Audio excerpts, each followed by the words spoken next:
Is that the biggest you can get it?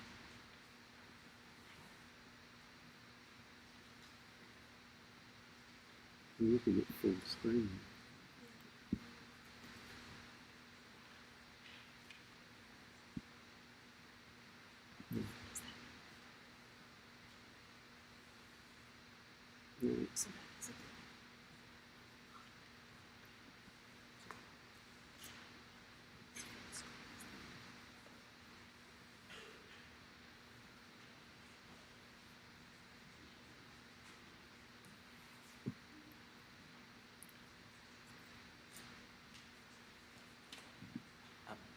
Hi everyone, very sorry for the slight delay. We're just going to be a couple, maybe one more minute, because our final special guest has just arrived.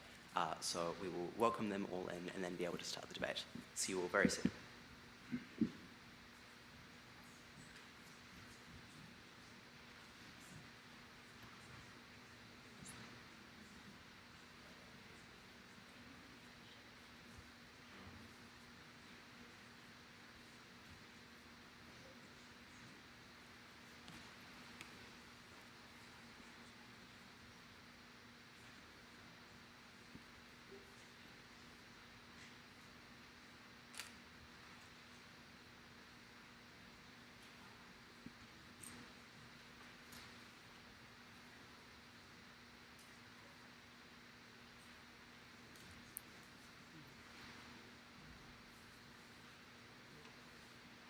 Can't get the touch screen focus.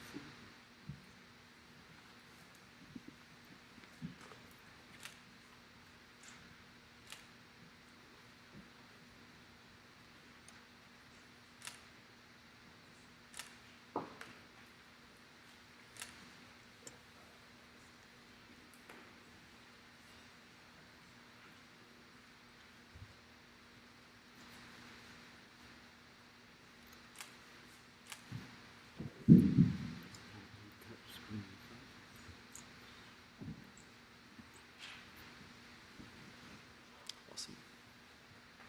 Let's swap back things on the Fantastic.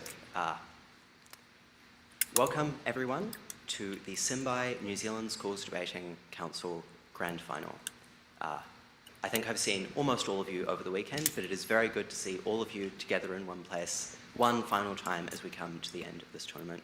Can we start by very quickly giving a massive round of applause to both of our amazing finalist teams.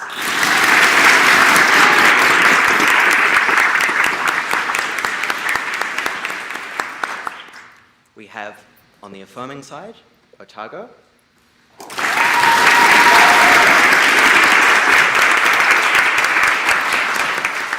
And on the negating, Auckland Blue. It's all believing.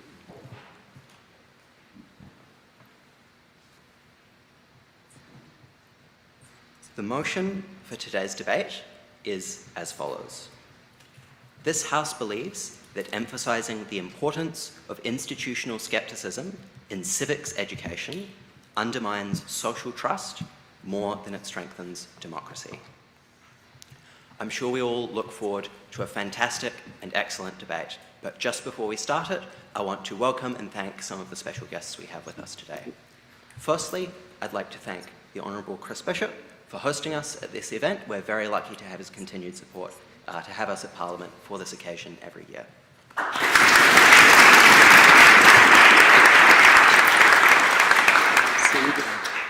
I'd also like to thank the Honourable Justice Koch, our patron, who we heard from on Friday, and we're very, very glad to have back with us for the final.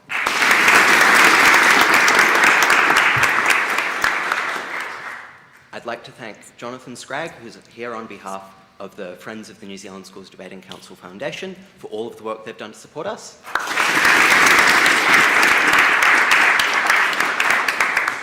I'd like to say a special thank you to Rosemary Dixon, who was one of the founders of New Zealand Schools Debating Council.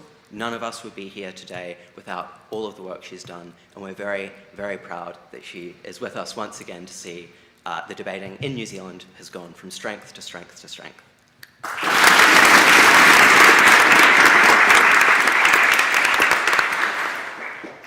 We all know the rules of the tournament, but I'll go through them one final time. Speeches are 8 minutes, with POIs allowed between the 1st and the 7th minute. As the chair, I will clap once at 1 minute and at 7 minutes, and twice at 8 minutes, and potentially many times after 8 minutes. For replies, the speaking order will be reversed, and the speech times will be halved. I will clap once at 3 minutes, twice at 4 minutes, and more after 4 minutes. Without any further ado, it's time to start the debate, so I welcome up the first speaker of the affirming team.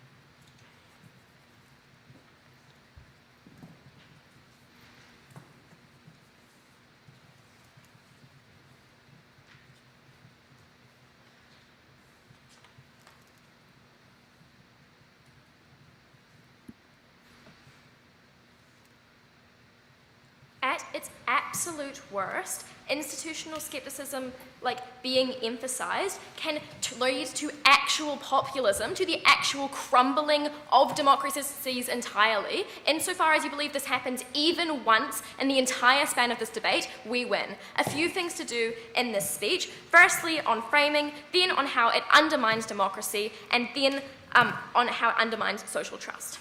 Okay, firstly, a few things on framing. On civics education, what does this look like? We think this is an education that teaches you how to engage with social institutions. This looks like all aspects of your education, maybe social studies, aspects of history, any time in school or university, or just how in life you learn about the government, right? Your understanding of legal systems, of courts, of governmental institutions. Then, what does institutional skepticism likely to look like? I think this is the idea that we should be skeptical of institutions because they are ultimately self-interested or will stop serving you, right? I think the teaching process behaves in the same manner here. The emphasis is on implementing this value as a good citizen, right? The change here is whether you are taught the government, while not necessarily perfect, needs your engagement to help do that, versus whenever you're engaging with the government in your mind, you should always keep it in mind that they might be against your interests, they might be feigning for power. I think how is it implemented?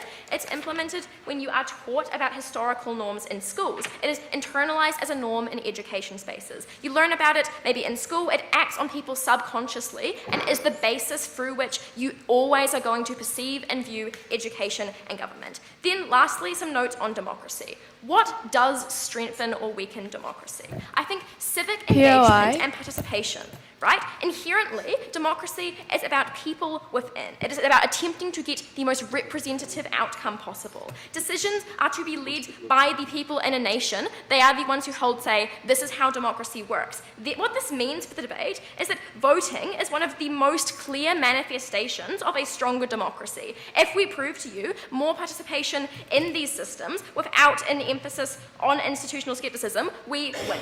But lastly then, on checks and balances, I just want to preempt, I think governments don't just become corrupt without this emphasis, right? I think they tell you this is a norm, we tell you that things like voting cycles and opposition parties exist to keep things in check, and I think there are multiple branches of government, executive, judiciary, blah, blah, blah. Okay. Firstly then, on weakening democracy. Look, at the top of this, I think NEG has a really narrow way to win here, because NEG must prove that people are sceptical enough of democracy that they don't totally buy out, but not so sceptical of democracy that we win. Okay, the first thing here on tipping point. I think emphasis can clearly be the tipping point for buying out of these systems. Why? Because there is an internal narrative acting upon you. Is my action actually going to change anything?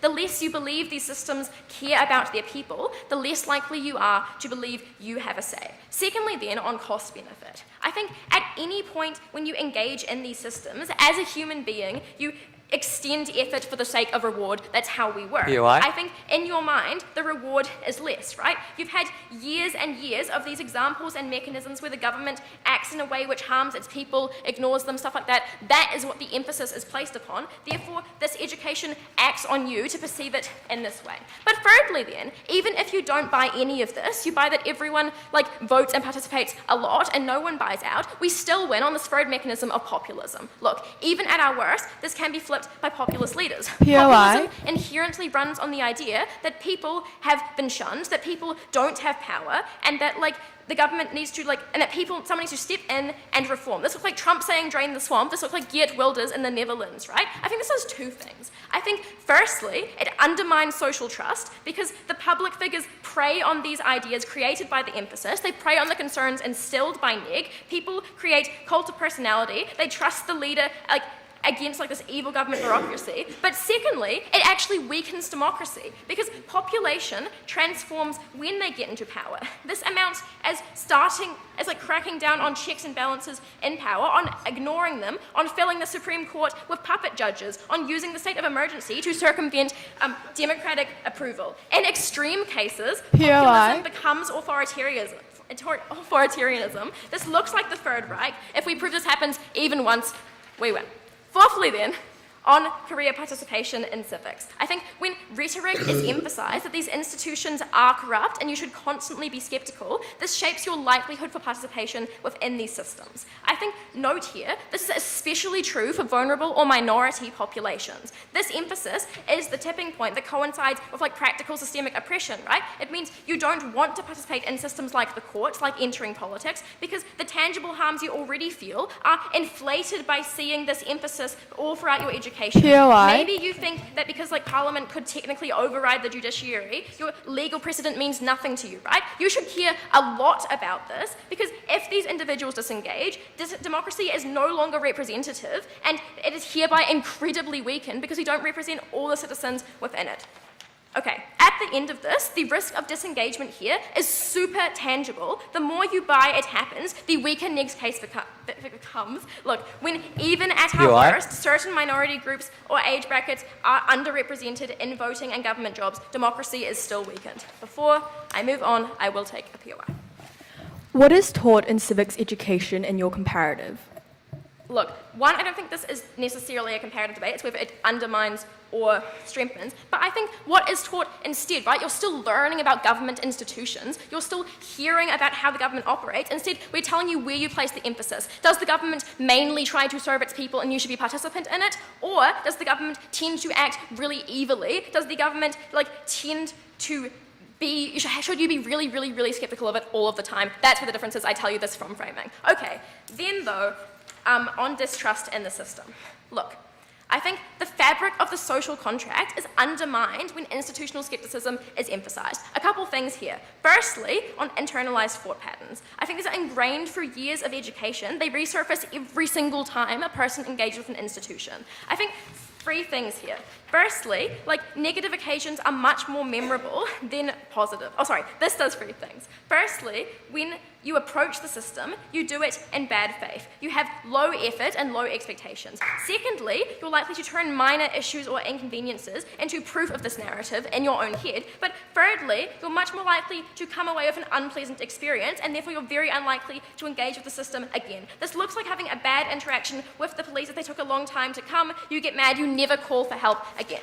Okay, secondly then, on the feedback loop. It's very easy for skepticism to spiral out of control. You complain to others about a current government policy. Maybe it cycles into general hatred of establishment. It strengthens biases, and this narrative is much easier to be co-opted by these harmful actors, gets sucked down pipelines. This looks like anti-vaxxers in New Zealand Parliament. This looks like MAGA storming the Capitol on January 6th. On a lower level, this is just even slight institutional skepticism is quickly amplified. Thirdly and finally here, hostile interactions with institutions like media, like courts of law, like police officers, like government officials are more likely because you perceive it as a threat. You're more likely to escalate this. A, escalation inherently breeds social distrust, but B, it becomes more divisive. You publicly undermine authority, maybe you yell at a politician. This is cyclical. At the absolute end of it, we have constant negative interactions. I think democracy can never be truly strengthened. I am proud to stand.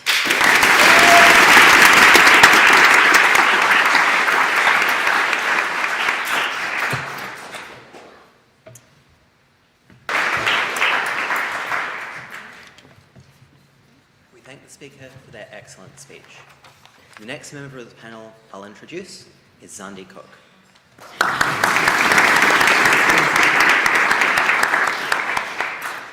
And now, to continue their team's case, we invite the second affirmative speaker.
At the point in which we're told the institution never serves your interest, is always going to be selfish, is always going to act in their own interest, has never served you, this narrative is drilled into you through 13 years of school, you never buy into the system that is always going to be a harm on the negating side. Couple things to do in this speech. Firstly on framing, then on how people engage, then on democratic backsliding. Okay, firstly then on civics education. We hear from AF a push about, what does institutional scepticism look like? We tell you that it shows, it's teaching that the institute doesn't act in your interest. It's showing, historical things, right? They give you a couple pushes here. They firstly tell you that it's all about, historical wrongs. I firstly think this historical wrongs are still taught about on outside of the house, right? History still exists. The Ministry of Education still writes a curriculum. I think specifically what happens on their side is these events are then generalised to the status quo, right? They tell you it doesn't undermine the current government. I actually think this isn't true, right? Because institutional scepticism inherently has to relate to the present day. It inherently shows that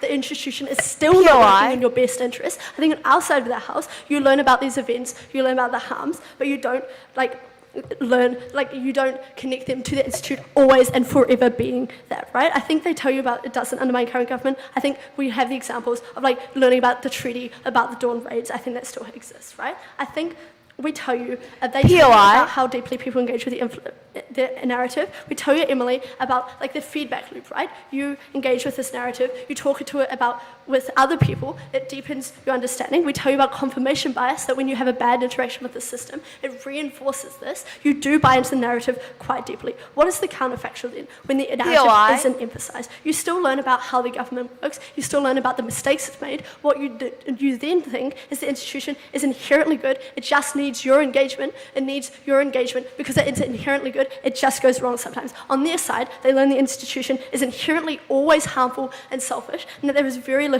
you can do to change it, because your entire school career, you just learn about all the times the government went wrong, all the times people protested and tried to stop it, but it still clearly did nothing, because look at all the harms the government has done. Then on how people engage with the system, they give you two pushes here. Firstly, that injustice riles up people, they're more likely to engage. Then secondly, that you learn the government has a capacity to do evil. I think at the point when the vast majority of people are not debaters, they don't spend every waking moment thinking about the delicate balance of democracy, about the political climate. I just don't think they think about it that much, right? They leave school, and then the only time they engage with the system is on election years, on referendums, on particularly contentious bills. I think what this means is when they have the narrative in their head about vaguely remember the government just not serving their interests, or the government always being kind of stupid and useless, right? They just don't engage, right? These people have lives they've got jobs, they've got social commitments, they've got other things to do besides get up at 9 a.m. on election day to go vote, right? I think it's not super appealing to them. But at the point when they do this cost-benefit analysis, and NEG has played it down, that they've been taught that their voice probably doesn't make a difference, that the government is always going to act selfishly, is always going to twist their interests, they probably just never vote, right? They have to do more work to push that. Secondly then, I think pessimism, even if you believe that people totally buy into this narrative, I think it's just not enough, right? Pessimism and despair leads to buying out. We see examples of this all the time, right? When climate change is presented as completely overwhelming, people just stop engaging because you don't believe you can do anything, right? If the only motivation is negative, look, the Democrats didn't win on the campaign that you just anyone but Trump, right? There has to be some sort of positive motivation. They never get it on their side. On our side, when you emphasize the government can do good things, you're more likely to believe they can do good things. You're more likely to believe that if you vote, if you spend those extra hours putting in a submission for the Treaty Principles Bill, that maybe the government will listen, maybe they'll actually do something good for once. I think we flip all the material there. Lastly then, on engagement, they tell you that you're not allowed to be passive, that you now act more often. I think this engagement, we flip this engagement point when we prove that you engage badly, right? We tell you about, at Emily, to no response, about cognitive biases. When you engage with the system, you call the police for, this isn't just government, right? This is all the institution. When you call the police for help and they take a long time to arrive, you're more likely to disengage. You're more likely to believe that is the status quo, that's always going to happen. You never call 911 again, right? If you go to jury duty, you see the system as super slow. You see it as ineffective because you learn that the institution never works in your favor. Each interaction deepens this. Each interaction feeds the cycle of the government being useless. You go talk to other people, they further confirm this. Everyone buys out of the system more. At the point when you get actually people hate speech, where you get people heckling politicians, this further degrades the social contact, this further erodes all this trust that is our burden to prove to you. But I think secondly here, you don't engage with the system at all, right? We tell you, Emily, about the career path. This is the tipping point for people to not go into being a politician, not going into being a lawyer, not going into being a policeman, right? Even if you, as a civically engaged student, really buy in and believe that actually, on their best case, and you buy into this narrative that you can change things, I just think your friends and your family don't, right? Because they've got the narrative that it never works in their favour. They probably laugh at you. You never go and become a lawyer or a politician or a policeman. As a marginalised community, they never get represented. That is when all the institutional harms get further entrenched. That is a huge, massive harm on their side, when all the biases, when democracy becomes unrepresentative, when people just tune out of voting because this norm is the tipping point for them to believe that democracy never acts in their favour. That is incredibly harm. Lastly then, on democratic backsliding, they give you this push that they give you three pushes here. Firstly, they tell you that people still blame politicians for the government, but I think this still doesn't mean you engage, right? Jobless people in the Rust Belt never voted before Trump because even though their lives sucked, they didn't believe that anything could fix it. They just didn't vote, right? I think that just happens all the time on their side. But I think secondly, we give you this push that politicians take advantage of the dissatisfaction. I think on their side, when the narrative is strengthened through all these mechanisms of how you interact in society, they give you all the way down the line. This is a feedback loop. Bad actors are able to prey on this, right? I think the actors that prey on this are specifically bad, do have interest in undermining institutions. This looks like, we tell you, Trump and MAGA supporters are literally trying to overthrow the election votes, literally storming the Capitol on January 6th. We tell you about anti-vaxxers camping in Parliament. That is a huge harm. I'll take the POI.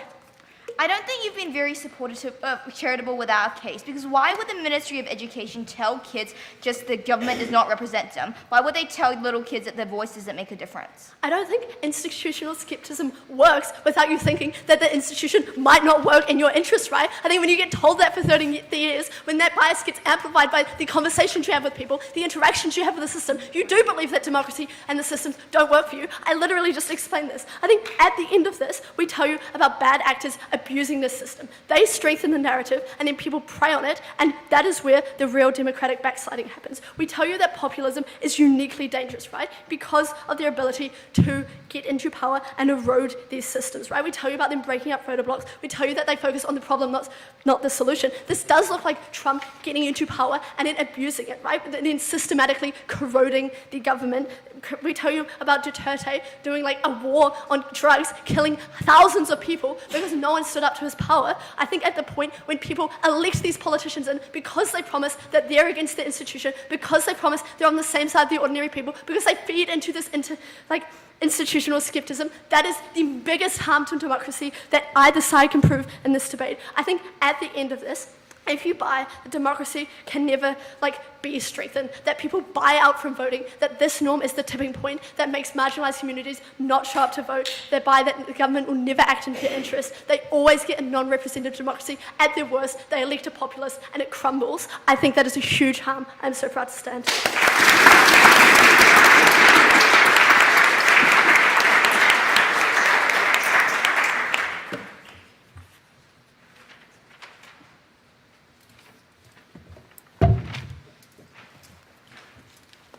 We thank the speaker for their excellent speech, and it's perhaps an ominous omen for our panel that a chair has already been rolled in this debate. Speaking of the panel, I'd next like to introduce James Boland, who is also the chief adjudicator of this tournament.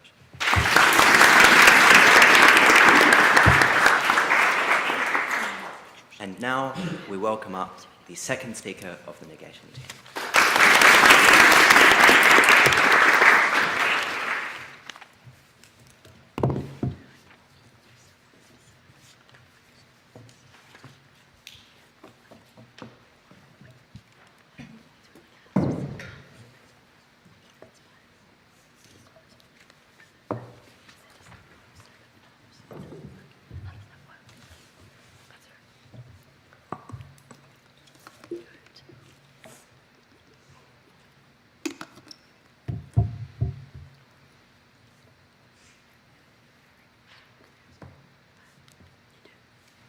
Affirmative knives their case when they tell you that people don't think that much about civics education and they only engage sometimes.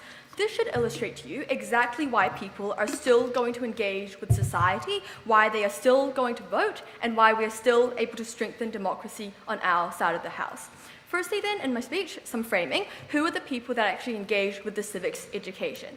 First of all, we tell you that the average kid probably doesn't care that much. Maybe they just go to school, they don't pay that much attention in social studies.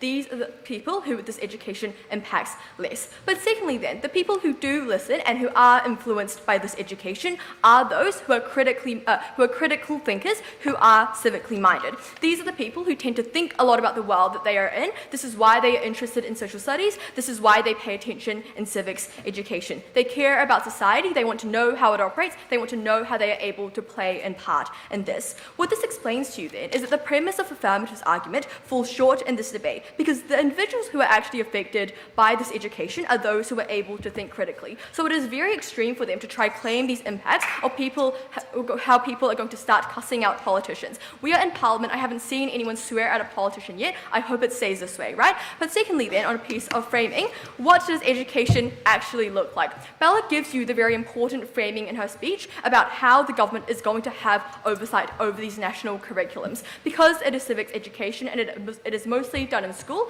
the government has oversight. No government in their right mind is going to tell all of their voters, the next demographic of the people who are supposed to elect them in, that they suck and that all they do is do things that are wrong and they make bad decisions. Obviously, this criticism is done in a way that is constructive. All the government has to do in the civics education is tell people that there's a situation where the government might make the wrong decision, to instill that amount of doubt in their minds, to illustrate historical mistakes that the government has made, to tell people to learn from this, and to always keep an eye out for where institutions might be betraying them. That is the only thing that they do. They are not going to actively undermine the government. Next, I'm going to whip some of Bella's material and extend on this positive material about how we are able to actually strengthen democracy on our side of the house. Because when you are taught institutional skepticism in civics education, it means that talking about politics just becomes less intimidating. It means that the doors are open for you to actually criticize the government. It means that you feel comfortable doing so. Maybe in our worst case, the change is going to be very marginal, but it still means you're able to look at the news and make sure the government is not doing bad things. You have that inkling of doubt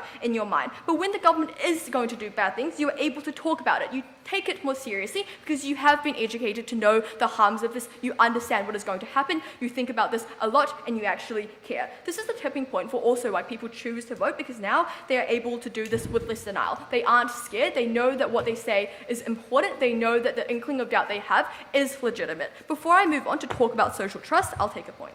Yeah. So, given that this is a debate about emphasis and not existence in education altogether, how do you get any benefits? We are able to get benefits because only when you emphasize the importance of actually doubting the institutions, only when you emphasize the times where the government might make mistakes are you able to have this happen. Because if it's something that is simply just thrown into curriculum, obviously people are not going to pay that much attention. Maybe the people who care the most on either side of the house still agree with this, but you're unable to get any amount of change. If affirmative tries to tell you that it is going to still exist, I don't think they can claim the degree of harms that they also try to do, because they're just going to wash everything out of the debate when they take a line that is that soft. Don't let them do this. Next, then, I'm going to talk about social trust. I'm going to illustrate to you why you are still going to have trust in society, and the reason why this happens is a few reasons. Firstly, then, the question is where social trust actually comes from.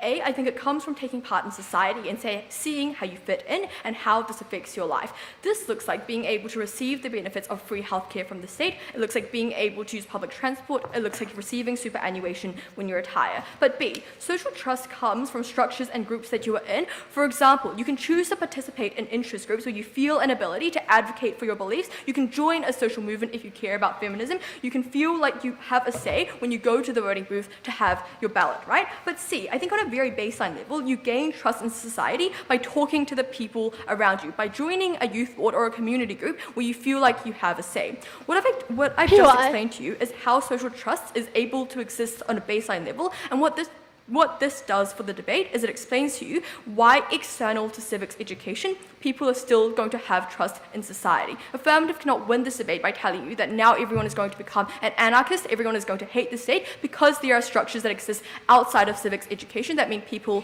still care. But look, civics education is just not where social trust stems from, right? So the second question is what actually is going to undermine social trust.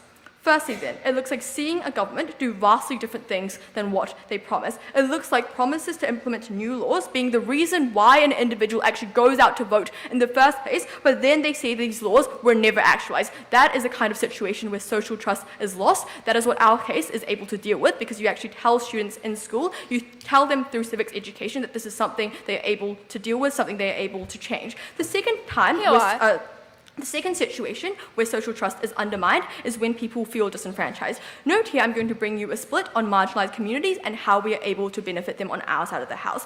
Note then that this also responds to all the material that Affirmative gave to you on minorities. The context here is that marginalised communities have been disenfranchised by these institutions in the past. It looks like being pushed to live in destitute regions. It looks like previous inequalities caused by the government pushing minorities into stages of poverty, into cycles of poverty, because racist laws meant that minorities weren't able to get hired, and it meant that they weren't able to build a stable lives for themselves. But note that this is a crucial piece of framing here, that minorities have already experienced a lot of these pains every single day. And this stands separate to whatever civics education is taught, because this is real life, tangible harms that they have to deal with. Affirmative tells you that it is going to be constantly reinforced, and education is going to make marginalized communities feel worse. But why was this never the case?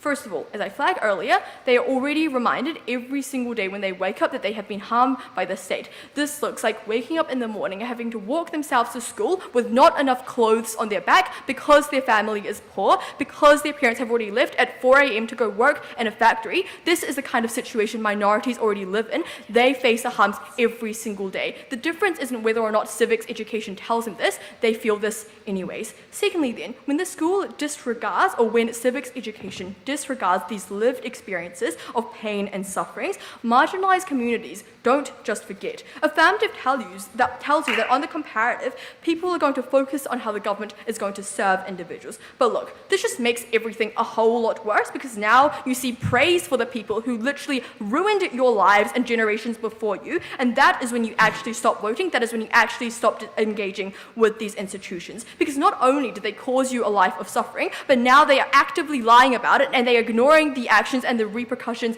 that you have faced. Third of all, even if you believe that affirmative doesn't have to stand behind a comparative in this debate, it's just far worse for them. Because the seeing an emphasis means that you feel represented by the state. It means that you see your concerns raised and you feel that your pain is recognized. Fourth of all, this is particularly important because oftentimes these communities already have a lot of distrust in the state. This looks like marginalized communities not even sending their kids to school, and it becomes a lot worse when the schools don't even voice what you believe in. What you have to believe then is that we are the only side that is able to help marginalized communities, because civics education is a unique avenue through which disenfranchised communities feel recognized. This is the tipping point for them, going out to vote, to actively engage with the institutions because they feel represented. The only situation where distrust happens is when no emphasis is placed. I've never been prouder to negate.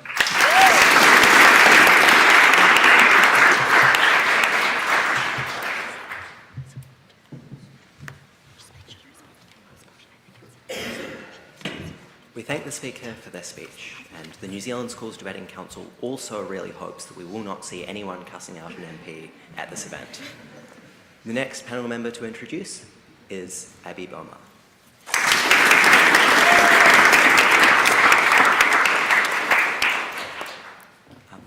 And now we welcome the third affirmative speaker to continue their team's case.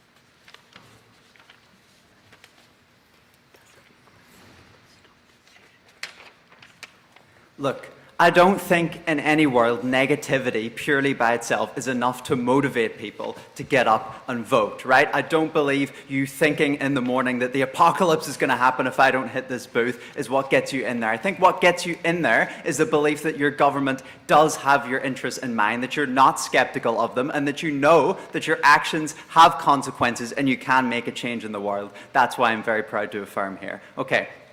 A couple of things to do in this debate, but it's a very weird debate, so it's going to be a little unconventional, right? I think firstly, a big push on framing here, right? Necessarily like, how do all the systems in this motion like work? What does this look like? What kind of education are we doing? And then like, because the motion is so specific about outcomes, I've just got like a weighing up of democracy versus social trust, like with all the subclashes in the debate, like what actually happens the most, what outcomes are the most important, and just like trying to prove to you that 51% of the time social trust is harmed and democracy is not strengthened, right? I think that's our burden. I think I can do that. So firstly on framing here, right? Well, how does this, what does this education actually look like, right? We hear a couple of pushes from NEG, all of which I think don't really stand up. Firstly, we hear one all the way at the start of the debate, I think kind of falls out, that your teachers don't want to tell you that the government is bad because little Timmy's going to go home to mommy and tell him that he's an anarchist now and mommy's going to freak out. I don't think this plays into the debate. I'm just going to move past it largely. The stronger pushes I think we hear is this idea that the curriculum is set by the government, right? I think the clear distinction here is the curriculum is set by the government but is not 100% oversaw and authored. Like my guy Chris Bishop here is not writing all of your maths tests for the whole year, right? He doesn't have that much influence, guys. He just works here, right? So naturally the government does not have that much control over these curriculums, right? Teachers still have a lot of freedom to counteract against the government. No, that needs to happen for the debate to exist. Then we hear that like this education is actually about the capacity for the government to do bad. I don't think this is really like exclusive in the debate at all, because I don't think you need to emphasize like this critique of the government, this skepticism to know that this is true. If you just teach someone metrically how the government works, if they're not an idiot, they could probably figure out that they could pass a whole bunch of laws that make their life really bad, right? That emphasis is non-exclusive there, right? So then on how does it impact thinking? I think we're told about like two different groups of kids. We're told about the kids who are like debaters, right? They care a lot about politics, they engage, they really pay attention in class. Then we also hear, we tell you largely about the kids who don't engage as much, like the average child who maybe isn't that into school, like they think politics is a little bit boring. We essentially hear from NEG that these people like do not matter because they're not listening, they're asleep in the class, right? They don't take any of it on board. I think these are actually some of the most important people in the debate for a couple of reasons. Note there's a big push on democratic engagement. Naturally, I think just the majority of children are a pretty important factor here because they can swing elections, but also I feel like because of like the idea that we tell you that these things are internalized, right? POI. I think necessarily NEG needs more purposeful engagement, more education, right? Otherwise you just leave school with this internalized idea that I should be really skeptical POI. of the government, but I don't know enough of the government to know when I should or shouldn't be. That means you disengage, right? And then, just a last thing. We hear from NEG that apparently the subject where this is taught most is in history. I feel like if you buy this, we get a huge leg up, because I feel like the idea of good representative democracy is very, very new, right? Even when the Greeks were doing democracy, they didn't let women get involved. That's probably quite bad. If you're a woman, I think that means that you're skeptical of democracy, right? If that's the way that you frame it, right? So then, POI. let's get on to this, I hate this so much. This really big clash on democracy versus social trust, right? A couple of notes on meta here. I think there's a quite narrow burden that NEG need to fit in to win here, right? And particularly on the way that people engage with politics. There's this scale where people aren't skeptical enough to the point where there's a change in the debate. There's a Goldilocks zone where they do engage and there's checks and balance. And there's then the latter half that we tell you about where people become so skeptical that they don't want to engage in politics at all because it's all negative and they don't believe they can have a change. I think on either this really high end or this really low end of the scale, I think we walk away with a win here, right? And I think necessarily also you need to prove not only that people engage, but that you get a range of representation. I will take that POI now. So when the teachers tell you that the government is capable of doing horrendous things, that they have threatened horrendous things and done it before, how does that not emphasize institutional skepticism?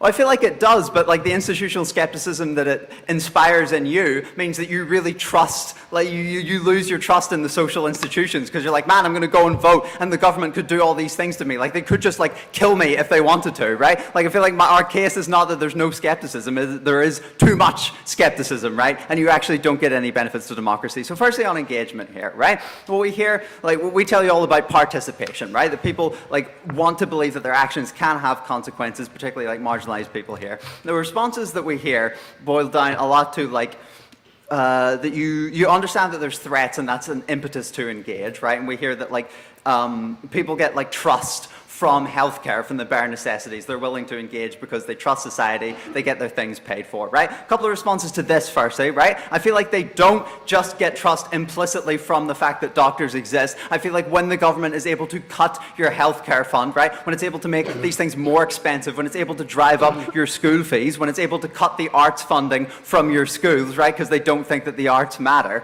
right? And then secondly here on this idea that people engage on the idea of threats. I think we tell you at Beth why people just don't necessarily do this, right? When parties run on just the idea that the other guy is really, really bad, and I'm not going to tell you what any of my policies are. Chris Bishop, right?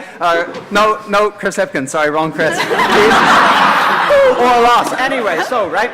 What we tell you is here, we don't tell you that people don't think much about, that's such an or loss. We tell you that we hear a misrepresentation of our case essentially from NEG, right? We do not tell you that people don't think about politics at all and therefore the debate is washed. What we tell you is most people don't have a lot of time to think about and engage with politics. They don't have a lot of time to engage with these institutions, right? So you carry the subconscious mistrust. I think that changes the decision of whether or not you go to vote, even if it doesn't change who you vote for. I think that's really, really bad for representation. I think positive motivation is necessary here. NEG can never get that, right? But then on backsliding and populism, right? We tell you that this is a really, really high scale harm for us here. The idea that this base level of skepticism is what people, what populist leaders play on, right? You need to have some seed in your mind that the government is bad, that they are elites, that they are out of touch with the people, for somebody to stoke that up on you, right? What we essentially hear instead is that these people play on different matters. They play on racism, they play on fear of immigrants, whatever, but we believe that these are all just manifestations of the same idea that the government who's in charge, the deep state, is not acting in your best interest, right? Especially when we frame to you how many people are just not that 100% educated in politics. It makes them really, really likely to fall victim to these narratives. These are the biggest harms in the debate. We need to hear pushback from NEG, or we simply win, because democracy is not only just not strengthened, but it is entirely weakened here, right? We think this is really, really terrible. And then lastly, we also hear very little to no response on minorities engaging with officials from like the state, right? Cops, the courts, whatever. You have one bad experience with these people, I think that means you disengage forever. We hear that minorities spend their whole lives knowing that the government is causing them harm, but if they're not paying attention to this very mechanism of education, they don't know why the harm is there, they just know that harm is occurring, right? This is super, super important. This is why I think we just win, and I'm very proud to affirm.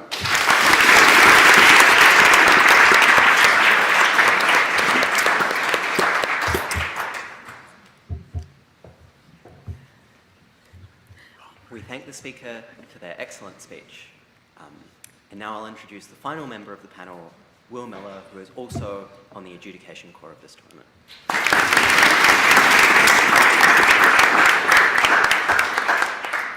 And now to conclude the substantive portion of today's debate, the third negative speaker.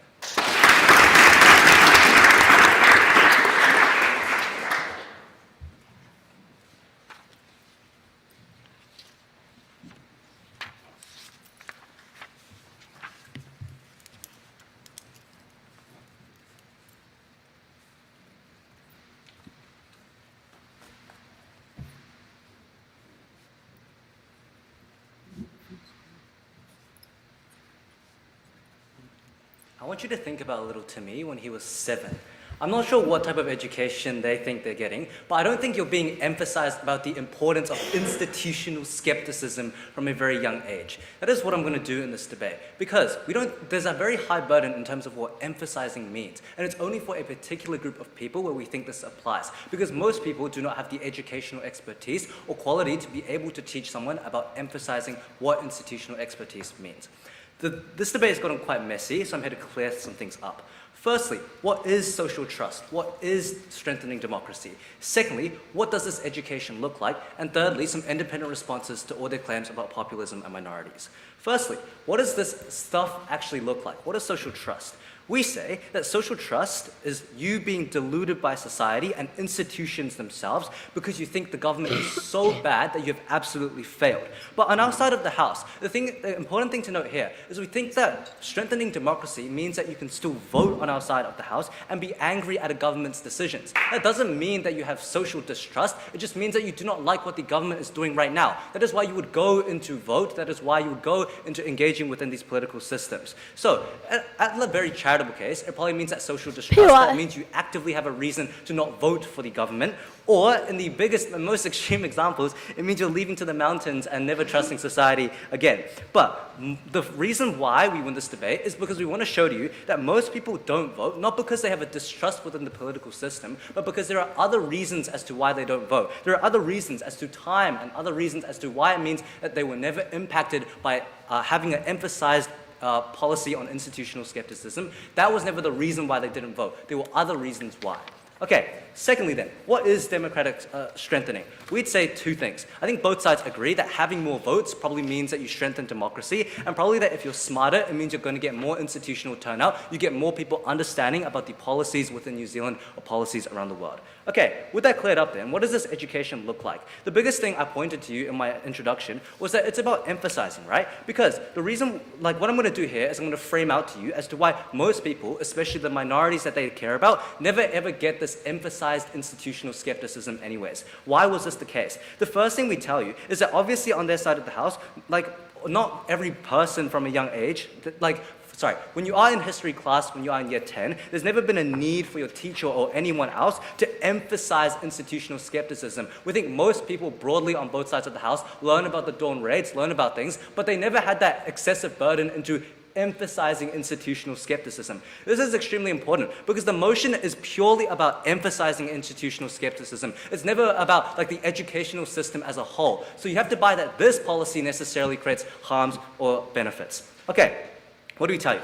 The first thing we tell you is that most people just don't take junior social science, or it doesn't have a lot of cognitive space within their mind. That is to say, when you go to class, you have 6 other classes, you might have 7, but the thing to note here is that on our side of the house, it means that you don't have lots of cognitive space to put into I absolutely distrust the government, I absolutely hate the government every single day. But secondarily, you're just 7 or you're 10 or you're 13. We don't think you have the cognitive capacity if they say that most New Zealanders do not consider political issues. That is precisely why you don't have the cognitive space, nor are you taught to emphasize institutional skepticism. This is PY. extremely important because this frames out a huge part and huge populace of the debate that they want to care about. Because if you believe that minorities are not given this education in the first place, nor do they care about this education, they were never given this amount of critical thinking, they were never given this amount of thought. That means you cannot consider them when you weigh it up in this debate. Who you ought care more about then is when you get to the high levels of education. It's what Sarissa told you about people who develop critical thinking, because these are the people who are not only going to engage with emphasized importance in institutional skepticism, but they are the ones that are likely going to be taught it by liberal institutions, for example, at university. All this should explain to you then, and it's been a long framing clash, is that on their side of the house, the people that they want to win for, the regular people, PY. regular high school students, never got this emphasized institutional skepticism anyways. It is the people that are at higher levels of knowledge, at higher levels of institutions, that actually get this. All this should explain to you then is that the way in which we've framed out a lot of their people in this debate already stand. Before I move on into the next part, I'll take a POI. If this norm only acts effectively on 1 in 50 people and democracy works as a majority, how do you get any benefits on preventing democratic backsliding? I'll deal with that later. But the thing to note about democratic backsliding is that populism doesn't exist because of civics education. We'd say civics education is the precise reason why you're able to resist against democratic backsliding. But as I'll explain to you, I'll prove to you why that's true later. But then look at the comparative on their side of the house. Because if no one is told that they needed to emphasize institutional skepticism, we think the harms are just far worse. Because that's when you actually get social distrust. Because no one is questioning the government's motives. Everyone is buying into populist narratives because they buy it so easily. So, all this should explain to you then on our side of the house is that all this type of education is going to be reserved for a certain group of people. That was key. But let's deal with their claims because they broadly give us two claims. Firstly on populism, secondly on minorities. Let's firstly deal with populism. The question that we have to ask here is, why does populism occur? We point to you that it doesn't occur because of civics education. It occurs because people like Trump are giving you populist narratives and are telling you to buy into different things. If you were told to emphasize institutional skepticism, we think that is the exact critical lens which allows people to think, why am I buying into these norms? And the intuitive example I want to give here is this idea of a wealth tax. When I was small, I thought taxing the rich was just automatically going to be good. But I also learned to consider other perspectives, for example, like that other people could move overseas, etc., etc., etc. This is the critical lens I get on my side of the house, because we explained to you then that you were able to weigh up the different opinions. You don't just buy into populist narratives on their side of the house, like that Trump is coming for you, that America is going to be ruined. What this should explain to you then is that populism, the need for the emphasis of institutional skepticism is exactly the reason why we can resist against populism. Populism never existed because of because of civics education. It existed for other factors. Secondly then, let's deal with their claim about minorities. The first thing we pointed out to you in all my framing was that a lot of the times these people don't get education that's emphasized institutional skepticism. But the important thing to note here is, why don't people don't turn out? They seem to claim that people don't turn out because they have a huge distrust within the government. But this is not true. Why were they not likely going to come in? One, because they obviously have no time. People have other priorities. These are probably more proximate to you. Like, I don't think just because I distrust the government, like, firstly, I think because I distrust the government, I want to vote and I want to vote out other parties, etc. But secondly, we just think it's more proximate that people have other priorities in life than this, like, uncertain idea and vague idea of having to engage in having to resist the government. But secondly, we just say that there is no incentive and they don't really care about the government because they haven't gotten this education before. Emphasizing this would allow them to have more education as such. So therefore, in terms of minorities, most people never got this education anyways, but the precise instances in which they do allows them to resist against the government, allows them to resist and vote for the policies that they care about. But finally, I just want to note one thing on their side of the house, because they knife their case. They tell us that, people are going to internalize thought patterns, but then they also tell us that when people leave high school, they just don't really care about anything anyways. This is a contradiction. They can only stand for one. People are likely going to leave high school and not care about it because they never taught all this high burden of being emphasized institutional skepticism. So for all those reasons, I'm very proud to oppose this.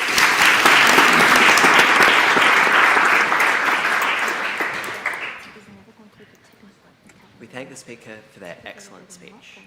And I've now run out of adjudicators to introduce, but I do have two other very important people to mention. The first is that we're joined by another minister the Honourable James Meagher, who is the Minister for Youth, and is also the Minister for the South Island, so maybe you can guess which team he is supporting.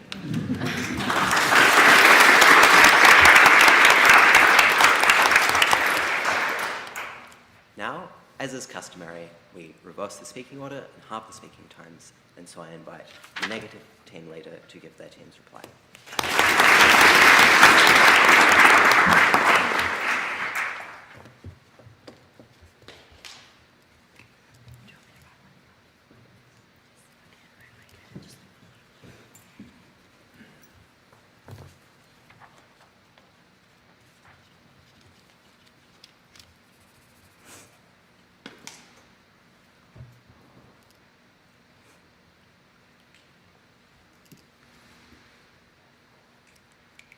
Affirmative tells you that social distrust happens when you have seeds of doubt in your mind. They tell you that these seeds of doubts are able to result in the rise of far-right populism, so it is bad. But when these seeds of doubt never exist in the first place, it doesn't mean that evil actors no longer exist in our world, but this is when you actually allow these pernicious actors to come into positions of power, all while telling you that the government would never do that. This is never going to lead to a democratic system, and this is what Affirmative had to contend with to win today's debate. I think this has been a huge debate on framing. Few questions. First of all, what does the civics education actually look like? Secondly, then, the follow-on question about how people are going to receive this information and what they do with it. And the third thing I'm going to explain in this reply is how we are able to win exclusively, regardless of what your answers to the points of framing are. First, then, on what the civics education looks like. What Affirmative comes up here to tell you is that they're going to tell you that the government absolutely sucks, meaning that everyone is going to give up on the government and institutions and no longer engage or vote. Look, we gave you material down the line about why the government is never going to undermine themselves, but I think we should just do a quick sense check, because I think it is completely unrealistic and incredibly uncharitable for Affirmative to claim that this is what civics education looks like. Civics education literally focuses on the rights and privileges of individuals in society. It is far better than what Affirmative paints out to be. But the only response that we got to this was that politicians don't write your tests. I don't think this managed to deal with the crux of our argument, because our argument never relied on politicians having to physically write the curriculum that civics education is, and never relied on politicians having to write the PowerPoints that teachers give in class. We told you that things like the Ministry of Education literally employ people. They set up education systems, they set up the direction of curriculums, they have oversight over what happens, they are never going to allow this to happen. They do this with the best interests in mind, right? And civics education is going to create constructive and critical discourse. Secondly then, how did people act on this information? Here I'm going to do some tipping point analysis, because we need to talk about the emphasis that it places on doubting institutions. This is when you tell kids that you have to vote because you can't just trust the government. Note all of Bella's material that she gave you in her speech. Affirmative then comes up and tells us that you have to have a positive mindset in order to achieve change. I think it is great to smile and be positive, but this is when people become complacent, when you tell them the government is always going to serve them and act in the best way. Because you don't help someone who's drowning when there are also hundreds of other onlookers. This person is always going to drown and choke on the water because everyone else thinks that someone is going to step in. The only time when people do something is when it is only you and one other person who is drowning in the water. That is when the onus is on you. That is when you step out and do something. In the same way, when civics education tells you there is a problem, you no longer become complacent. You no longer rely on the government just making the best decisions. That is the tipping point for you actually going out and vote. That is how we are able to strengthen democracy. But finally then, how are we able to uniquely win this debate regardless of what your answers to the pieces of framing were? We explained to you the unique benefits that we bring to minority and marginalized populations. Affirmative didn't respond sufficiently to this, and this lost them the debate, because we are the only side that is able to actually voice the concerns of marginalized communities. We are the only side that tells them that the concerns they have are valid. We validate their pain and their suffering, and we tell them that they have an opportunity to fix this. Instead of ignoring all the injustices they have faced in the past, we are something that is able to tell them. Even if you believe it leads to them further hating on the government, at least they feel like they have have been voiced, at least they realize there's something that can be done. They don't fully give up on institutions. They are still going to engage in society. Finally then, I think at the end of my reply, what you have to believe is that civics education is good. But on affirmative, you are never able to get progression because you never have this discourse in the first place. You never have these seeds of doubts implemented in people's minds. You never are able to strengthen a democracy on affirmative. These are all the things that we are able to do. We win this debate.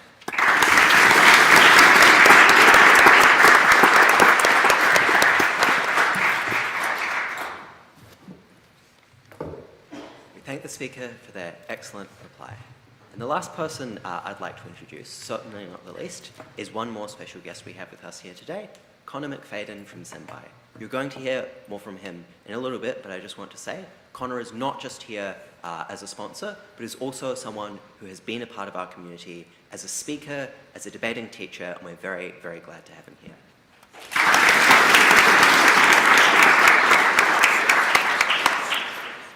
And now, to conclude today's grand final, the affirmative reply.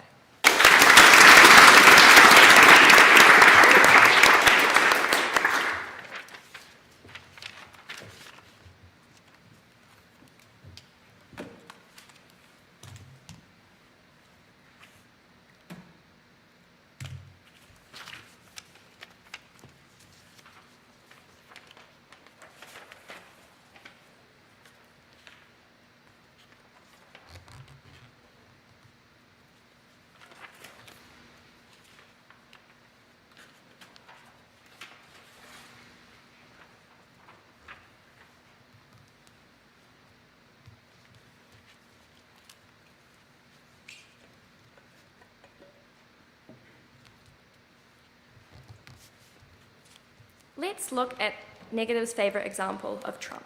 The Rust Belt was able to be swept up by Trump because they had no faith in government's ability to help them, because the historic harms they were taught about by the government collapsing their industry and creating systemic poverty meant that they thought they had no way out, meant that when a populist leader does arise, does promise all these things and pertain directly in their campaigns to you, you vote them in. That's where democracy collapses. That's where you appoint fake judges to the Supreme Court. That is where we win this debate. A few things to do in this reply. Firstly, some notes at the top of this debate, then on where social trust and is eroded and democracy crumbles, and then a couple notes on education and weighing. Okay. At the top of this debate, the change in this debate is quite small and specific, so you have to think about it quite clearly. This is about emphasizing the importance. This is pivotal, right? It means it's the clear message you are portraying. It is what you are circling your education around. They tell you that you don't have the cognitive space to consider skepticism. What this doesn't engage with is where we tell you this is a definitive norm. This is where society's rhetoric comes from. It trickles down from education, from civic education. People learn, people say, monkey see, monkey do, subliminally or not, right? I think even if this norm is only vaguely imparted to most people, we tell you it still becomes a part of the social fabric of society. We tell you it's amplified through feedback loops and through your daily experiences. That never gets any response. Therefore, you have to buy at least a little bit that this is imparted in how all daily social interactions happen all the time. How that frames this debate is it means that narrative does act on ordinary people. They spend all of their reply ignoring that happens. Therefore, they can't win. Okay. Now on to where social trust is most eroded and democracy does crumble. This is where we tell you from the start about disengagement. Now this happens on both a lower and higher level. We can win on both. Look, they tell us about voting. Even if there are other reasons that you don't vote, we tell you that this specifically acts as the tipping point, right? We tell you that this impacts everyday people, that approaching a political system with the lens that you can do good, that the government majorly has your best interest at heart, they do care about you, and the only reason the democracy works is you have to use your voice to exercise what matters to you when they make mistakes. You do look at things like the dawn raids, but the lens you are viewing them through is that this was a major blunder on the government's half. We have to make up for it by actively participating in democracy. That's where it's strengthened. Skepticism exists, but it isn't emphasized. Here, we do fulfill what they tell us about about voicing marginalised concerns, their path to victory isn't unique, because this is where you are politically active. You submit feedback on the Parliament website. You submit your say on the treaty's principal bill and stop it from passing. That's where people have the most direct say in their own government. This is a true exercise of democracy. This is the opposite of complacency. It's active change. At their best, they just get complacency. That we already win here. Okay. Then a couple notes on education.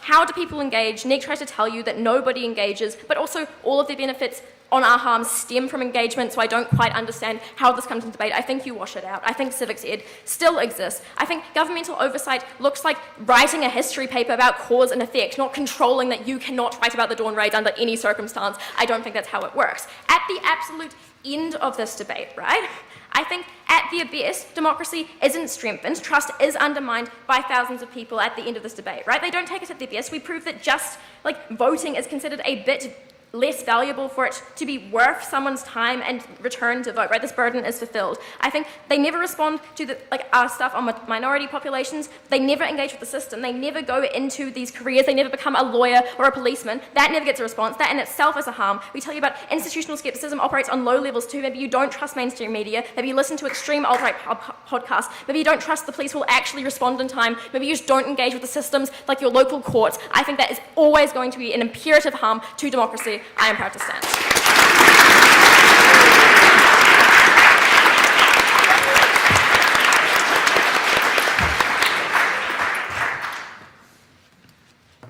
We thank the speaker for their excellent speech, and can we give one more massive round of applause to both of them.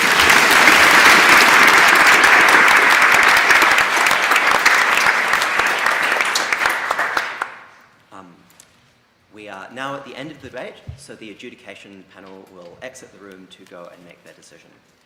We'll also take a quick, 1 minute break in programming. If you guys want to have a glass of water, check in with your coaches, etc., before we get into the prize giving.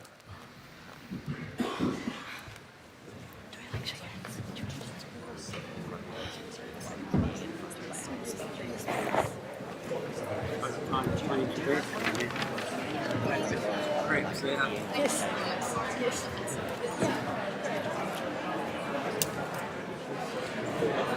Josh, can I have one of your gummy things? So well.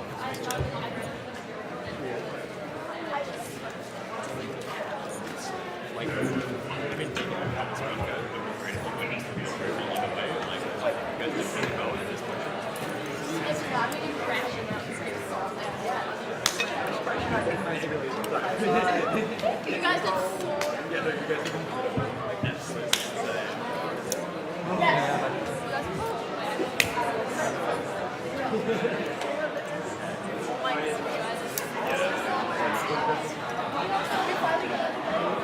Finally did.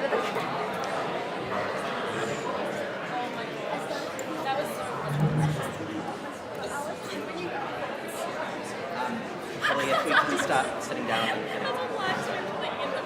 where we were, you can sit. The team, if wants to. Loki, yeah, I know. If we were both describing the same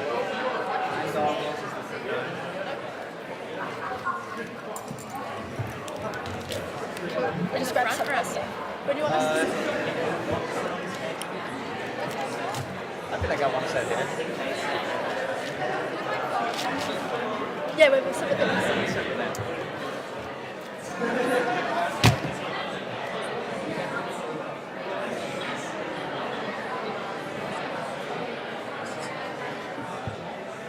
Right. Thank you, everyone.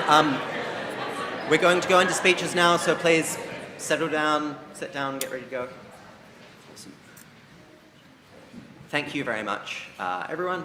While we wait for the adjudicators to come to their decision, we're going to have a few speeches. And the very first person I'd like to invite up is the Honourable Chris Bishop, who is not only our host, but also was the adjudicator in my first ever Nationals debate when I was a little year 11, which tells you not only how old I am, but also how lucky we are to have his continuing support.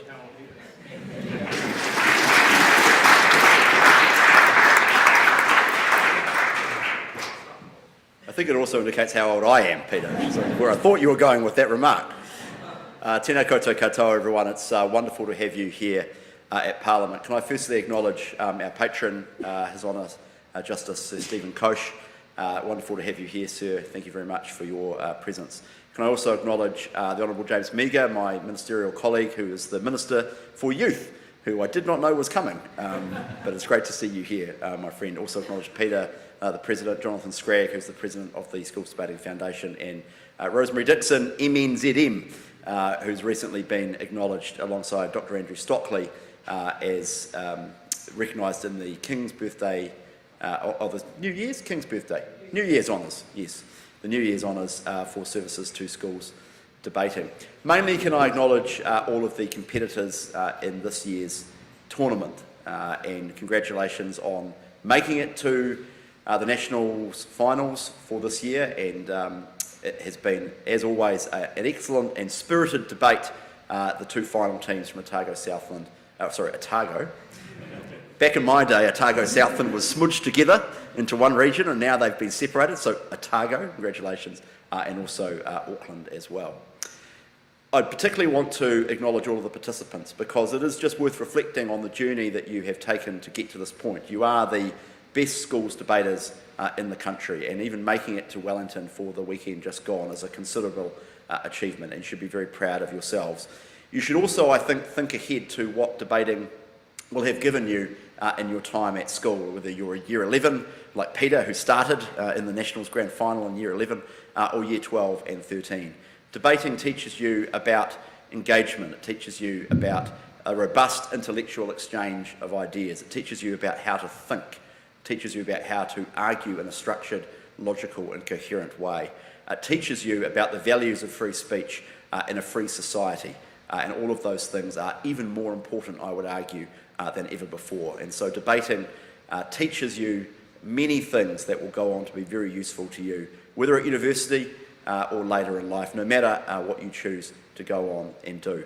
It is very appropriate, I think, that the final of the New Zealand Schools Debating Championships has, with very limited exceptions, always been here at Parliament, normally here in the Legislative Council chamber. Some of you are probably wondering what on earth this room you're in is. This is the Legislative Council chamber. Back in the day, prior to 1950, in fact, 1951 actually, New Zealand had a upper house, the equivalent of the House of Lords in the UK or the Australian Senate. And this was where the upper house was. And to my left and your right is the House of Representatives, the lower house, or the only house we now have, the House of Parliament. This used to be the place where there was the upper house, the second chamber. And it is very appropriate that we have the final here at Parliament, because Parliament is the home of free speech and of debate and democracy in New Zealand. And so it's a great privilege to be here to host you as a local MP down the road in the Hutt Valley, but also the Minister of many things. But most importantly, very nice to host you here as a former competitor in this tournament all those years ago in 2000 and 2001, before all of you were even born, but also a adjudicator, president of the council, administrator, who helped make these events happen. And can I close by saying thank you to all of the adjudicators and the administrators who've been involved in this weekend. It does take an enormous amount of effort to put on the championships. Enormous amount of work, volunteer hours around the country, and all of the regional competitions and all of the national competition this weekend. So just close by saying thank you to all of the adjudicators, administrators and coaches who've been involved in this wonderful competition. Thank you very much.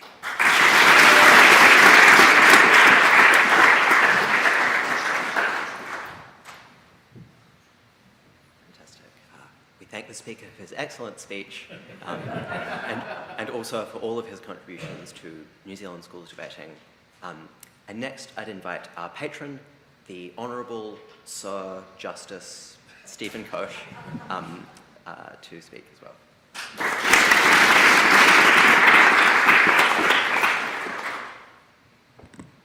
Well, tēnā koutou katoa.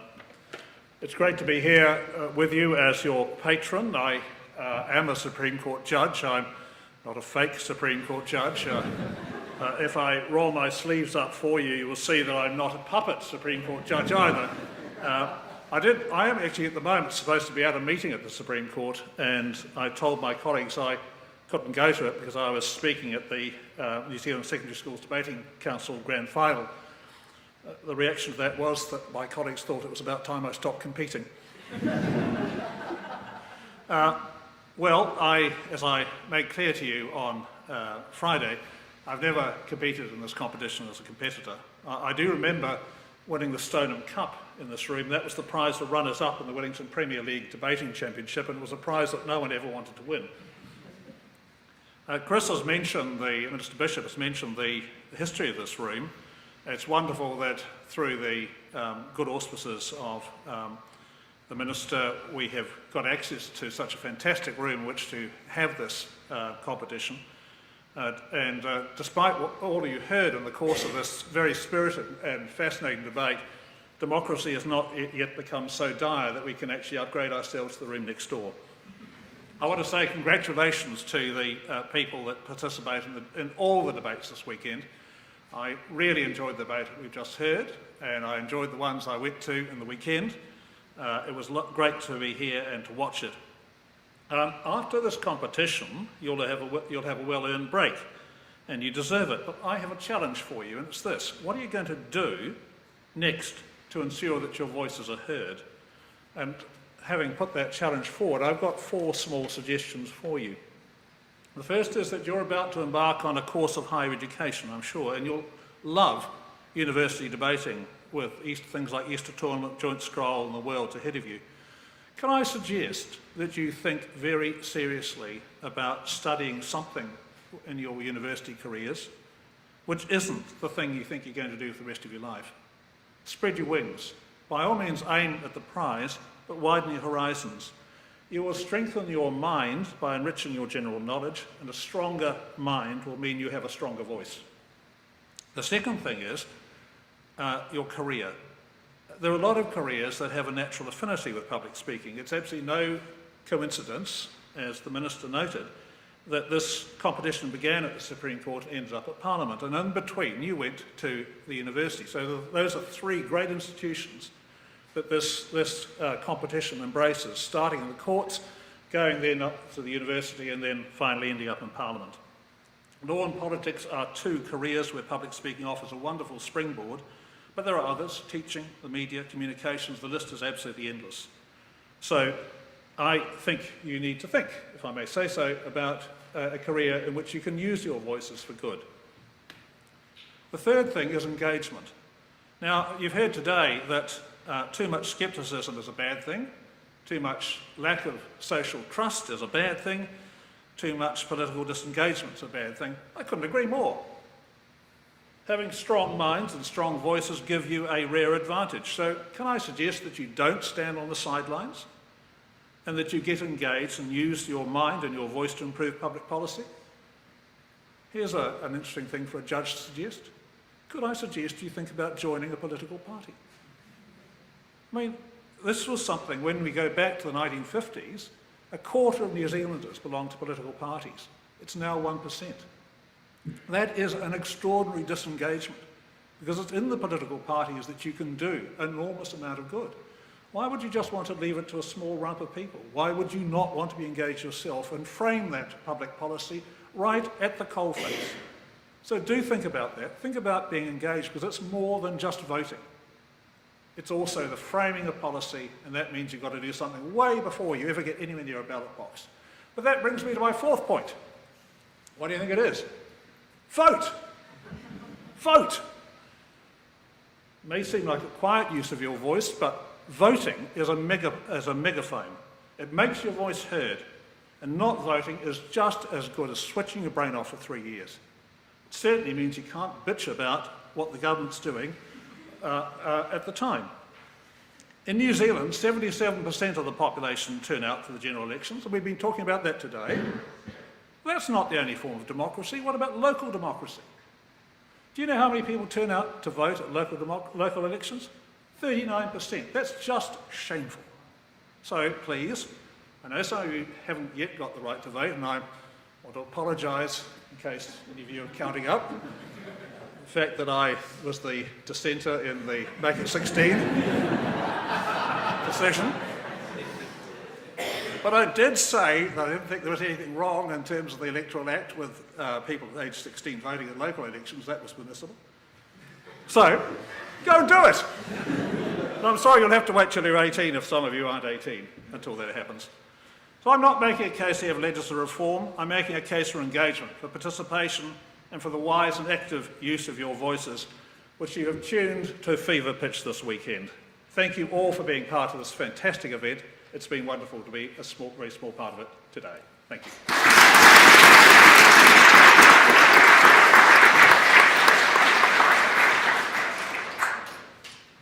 Thank you very much, Justice Koch. I just note to the audience that both Justice Koch and Minister Bishop were part of Victoria University's debating society. So if you're thinking about where to broaden your horizons, maybe that could influence your decision. The next person I'm going to invite up to speak is our sponsor, Connor on behalf of Symbai. We're very glad to have them here, not just because they're sponsoring the Symbai New Zealand Schools Debating Council Grand Final, but also because we do share a mission with them. Both of us want to grow debating and the critical thinking skills that we have seen displayed so excellently, not just today, but throughout this tournament. And so now, Connor will take the stage and tell you a bit more.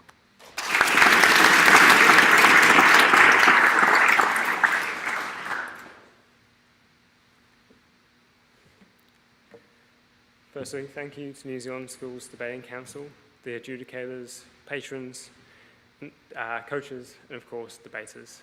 And congratulations to both teams. That was genuinely extraordinary. As a sponsor, we had some influence over the kind of motion debated tonight. And I suspect you'd assume that we'd choose something directly about AI. But instead, we suggested the theme of critical thinking and civics education. Because while AI will absolutely transform education, and perhaps democracy itself, the real question is what kind of thinkers we're becoming in the process. Before any of this, and I think part of the answer is sitting in the room tonight. Before any of this was a company, I was a history teacher and debate coach, and I kept noticing something difficult to ignore. My debaters were consistently pulling ahead academically across subjects, not because they studied any harder, but because debate was training a skill set that our current assessments demand, but our systems don't teach explicitly.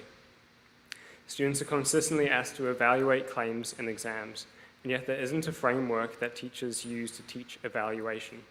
Students are taught how to construct arguments with paragraph mnemonics such as PEAL, point, evidence, explanation, link, and they are taught mnemonics for source reliability such as CRAP, currency, relevance, authority, accuracy, purpose. But there isn't a classroom framework for evaluating whether an argument in favor of a position holds, and yet that is often what evaluate questions demand students do. Debate teaches that framework. Do we refute that? Do we minimize that? Do we flip that?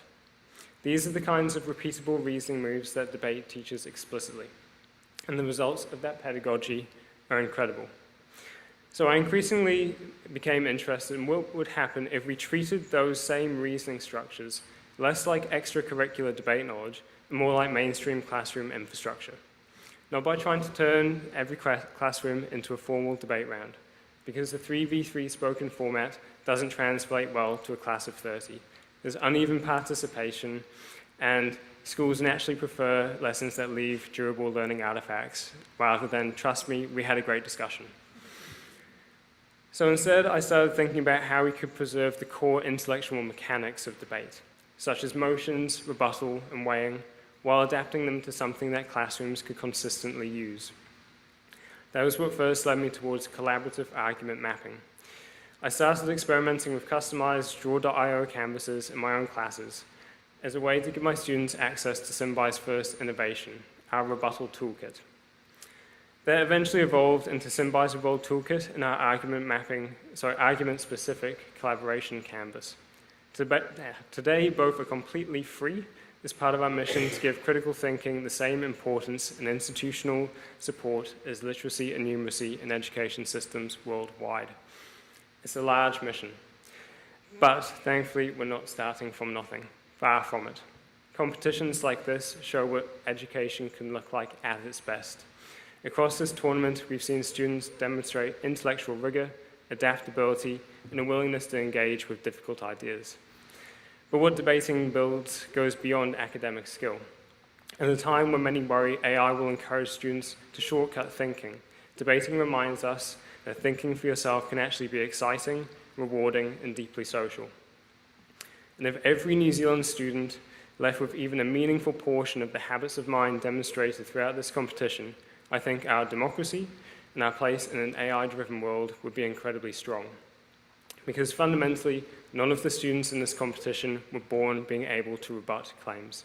They learned, which means these capabilities are teachable, and an entire community knows how to teach it well. But there's a reality everyone in debating already knows. Debating ecosystems are surprisingly fragile. Many clubs only survive because extraordinary teachers, coaches, and organizers donate enormous amounts of unpaid time and energy to make that possible.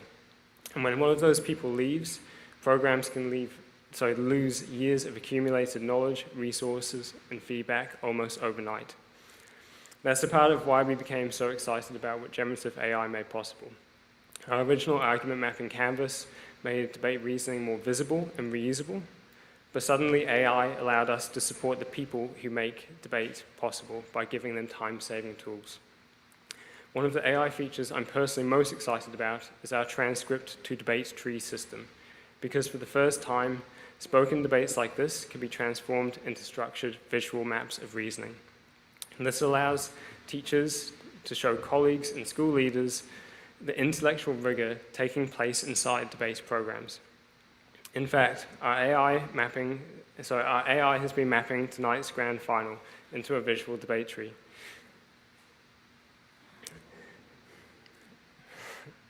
So I lost my place. So just for context, each one of these icons, if it was clicked into, we're not going to promise the speakers that we wouldn't, contains the arguments that speakers spoke. The icons also represent the different kinds of strategy that the speakers were employing. And the point of this is not to replace adjudicators. The point is that once reasoning becomes visible, it becomes easier to teach, assess, preserve, and integrate into mainstream education. Students can see exactly where arguments succeeded or failed, and clubs and classrooms can reuse these debates as interactive learning resources for years to come.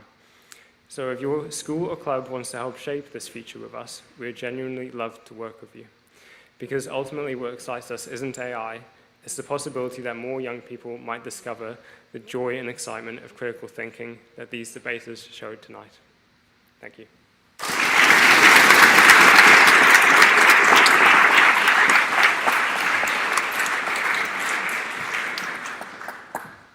Thank you very much.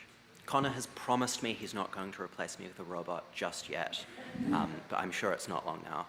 But in all seriousness, I know how many people in this room, you'll be back in your region and you've got all of the time, you've got all of the skills, you've got all of the support, but sometimes you just don't have as many other people to debate with you or against you. I think that's one of the places where genuinely Symbai can help make such a massive difference growing debating in New Zealand, and I'm not being paid to say that, I genuinely believe it.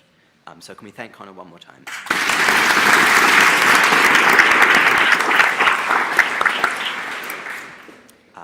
And now at this point, it's customary that we hear from some of the students at this tournament to reflect on the experience, I guess now that they have an incentive to say whatever they would like because the debating is over. And so first, I'd invite Yane Lutz from Northland.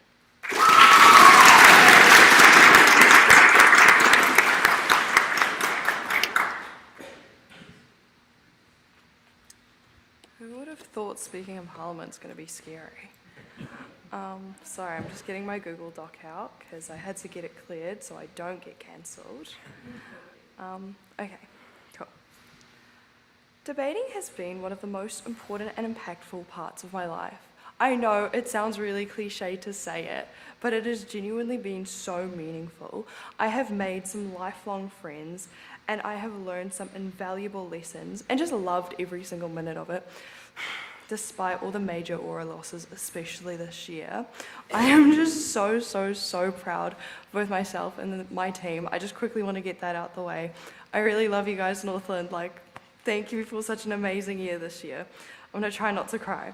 Okay, really quickly, I think I want to talk about my selection process and experience and how that's like influenced my experience at Nationals overall. So, picture this. Little, you're 11 year old, maybe a little bit shorter than I am now, I'm not that sure. I am at my very first ever in-person competition that is Northland Regionals, okay?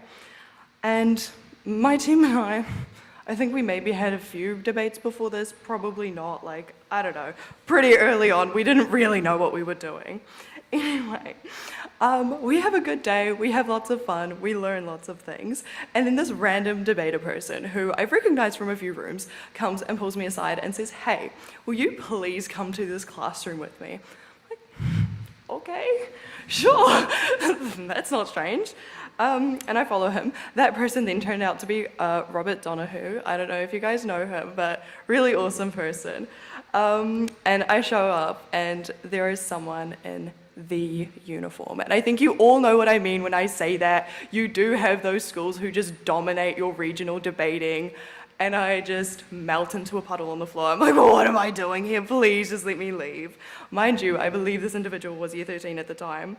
So like everything at that point, I was like, what am I doing here, fam? Like, come on.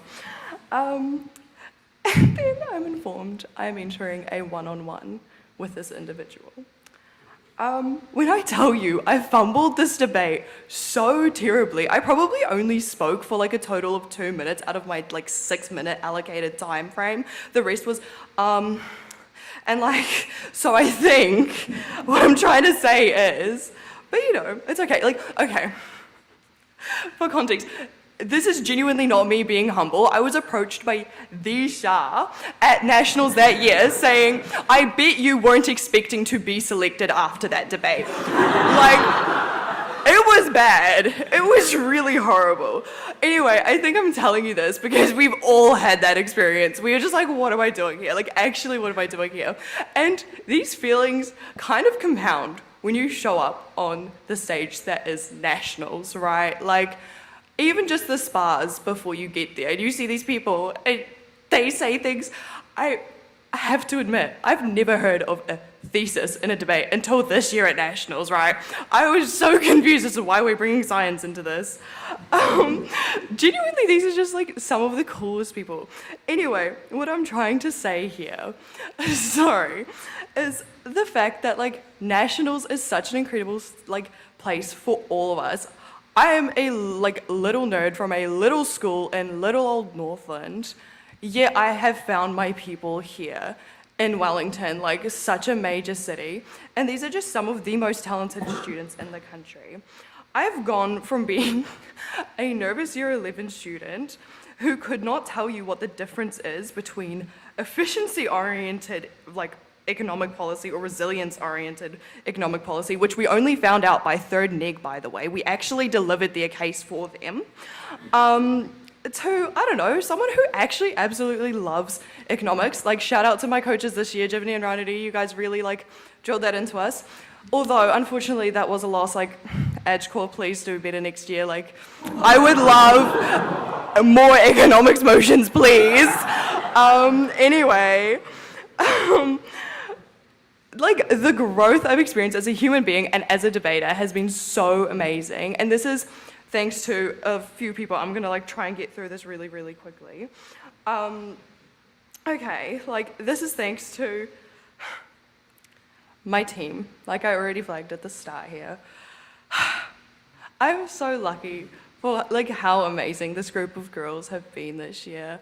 They are so kind and supportive, and no matter how much we sell, like they will just tell you you cooked. It's awesome. I think Lara has used the term "or again" in every one of our debates, and I just really appreciate that so much. It is a bit humbling to come out of a debate and hear your reserves tell you guys like kind of missed like the most obvious line of rebuttal, but that's good for next year. Anyway, like none of this would have been possible without Starting off, my family, thank you for putting up with my debateriness. Second of all, my teachers. Like Mrs. Rudolph, very influential teacher in both mine and Jivani's lives. I don't know if she's watching this, but she's really cool, and she's actually introduced me to Jivani before that year. I still didn't understand what mechanisms were after meeting Jivani, but I knew of what I knew the idea. My coaches, again, I know I've said this a lot, but genuinely they've made such a big impact. And then finally, the other contestants, like you guys just make this competition so amazing. Everyone just is so cool. Like, you guys are just awesome. You challenge like every thought we have on such a foundational level because we're debaters, duh. And it's just pretty awesome. But to re-whip or to whip what was said at our very first speaker of these speeches, please use these skills because you guys are really smart. You guys have changed my life, and I would like for you to change the lives of all Kiwis across the world with these amazing skills and talents that you've got. And then, like, lastly, I just need to say a quick, like, thank you to our sponsor, Henderson Reeves, for sending us here, and every single sponsor, because it's probably a lot of money, I'm not sure. But it is genuinely so meaningful that we are able to come here in the first place, because none of these impacts would exist without their presence. So, like, yeah, weigh that, please. Thank you.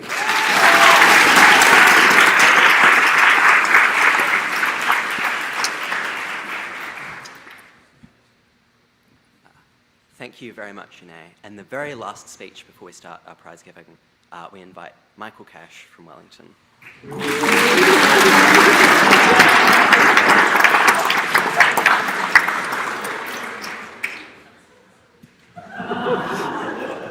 I'm not wearing these.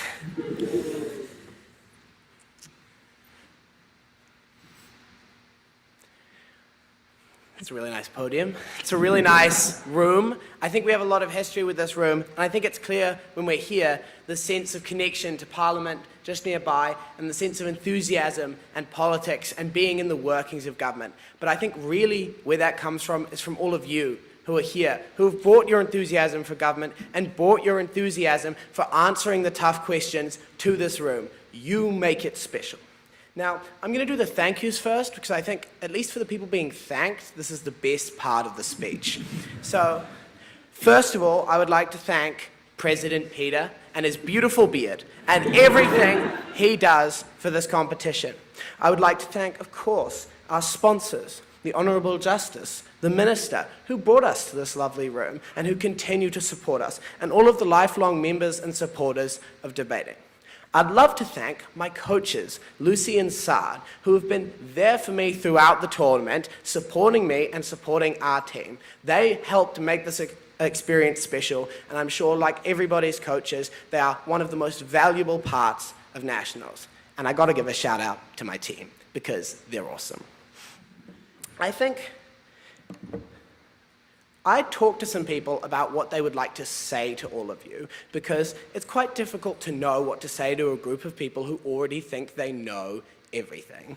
But I think the fact that nobody knows what to say about this tournament is indicative of just how much it does. Because Nationals isn't just about proving yourself right at every step of the way.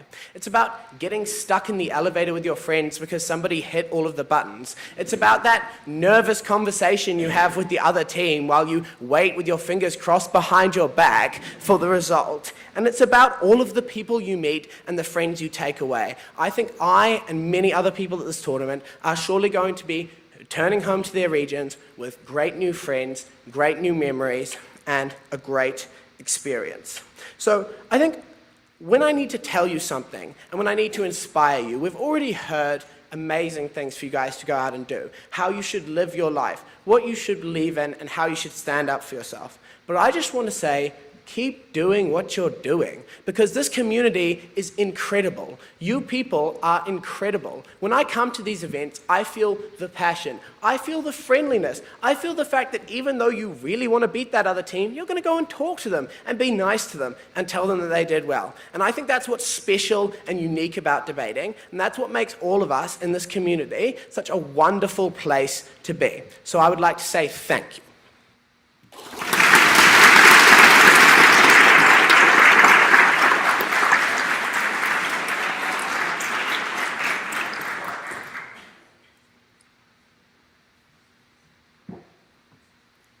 Fantastic.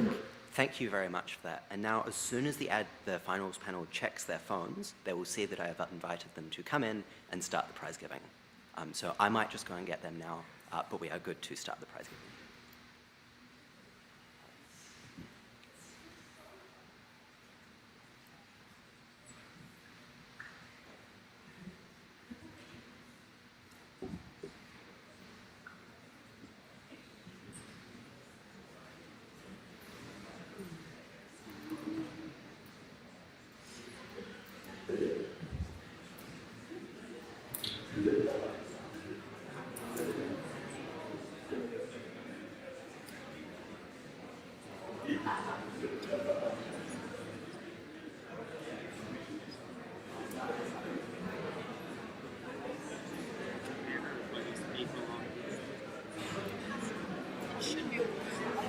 I'm just filling in time to like do it.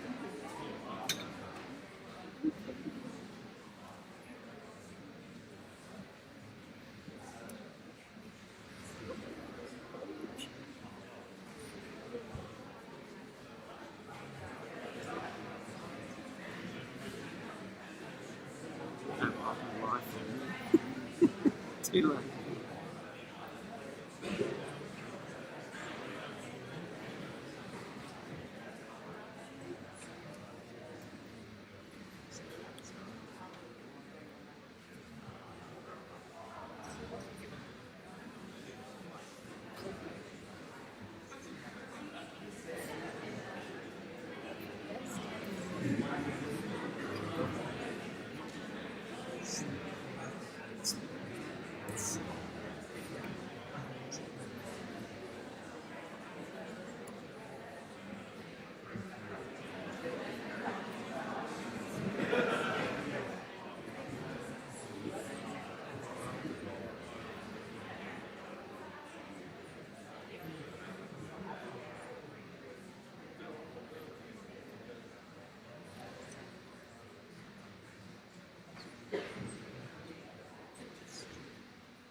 Thanks, everyone. Sorry about that. We're now ready to start. I'll invite James Boland, who has been the chief adjudicator of the tournament, to announce the prizes at today's prize giving, with the trophies to be handed out by Rosemary Dixon, who not only founded NZSDC, but also has one of the trophies named after her because of how much of a contribution she's made. So, James.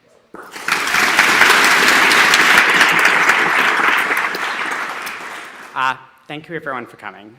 It was a privilege to be the chief adjudicator of this tournament.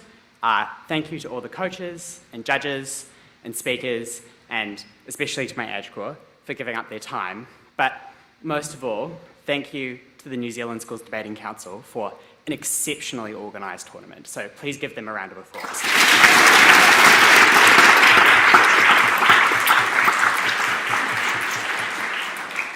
Debating is about speaking truth to power, and your mere presence here is an affirmation of that. And so, whilst there are awards to give out tonight, and we should be celebrating those who are getting them, we should also be celebrating everyone for having been here, for having chosen this community and this activity, and for making society better at critical thinking, better at speaking and persuading, and ultimately a community that talks to one another. So yes, I will now hand it over to my GCA, Harry, to announce the promising speakers of the tournament.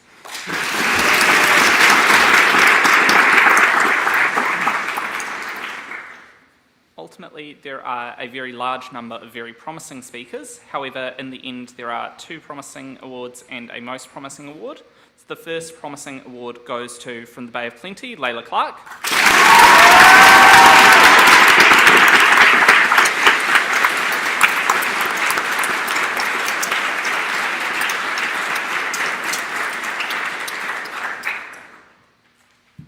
And the second, from Wellington Black, Thomas Dean.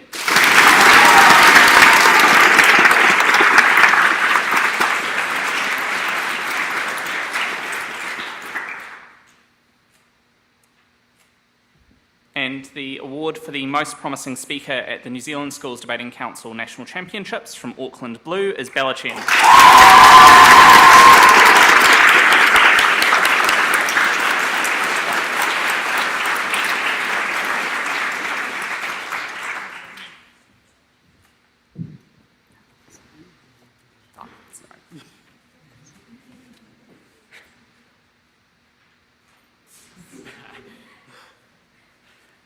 Well done, you guys. I'll now hand it over to Will, who will announce the highly commended speakers of the tournament.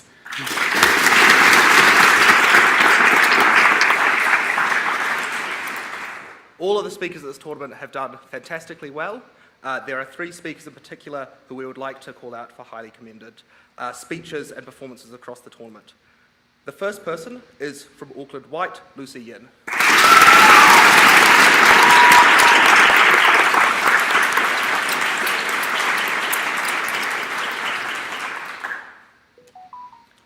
The second person is from Wellington Gold, James Blackmore.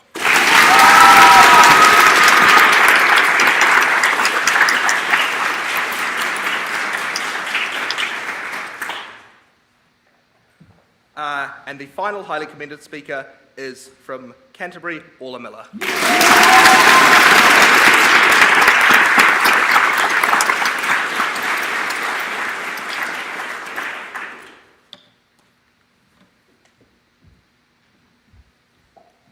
Wonderful. I have the privilege of announcing multiple awards, including the team that will go on to represent New Zealand at the World Championships in Kenya. And so I will announce the reserves of the team, then I will announce the members of the team, and then I will announce the best speaker, best speaker of the tournament, before handing it over to Luca to announce the result of the finals. The first reserve I would like to announce is Beth Elder.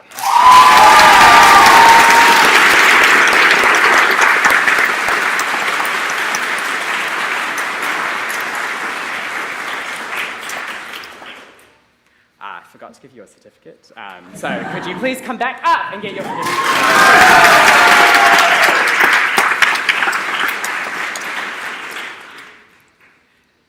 The next reserve I would like to announce, and I've actually already told him, but he unfortunately had to leave, is... Oh, he's still here! Well, he already knows, but you all now know, is Malachi Ayer.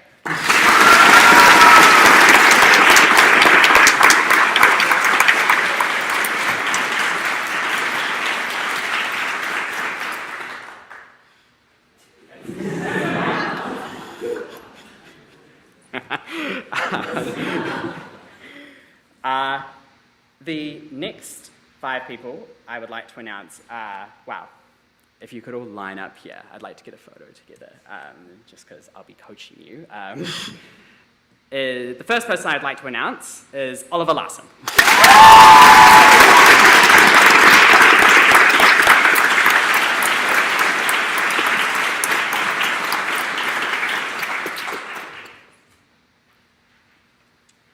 The next person I would like to announce as a member of the New Zealand Schools debating team is Sarissa Gu.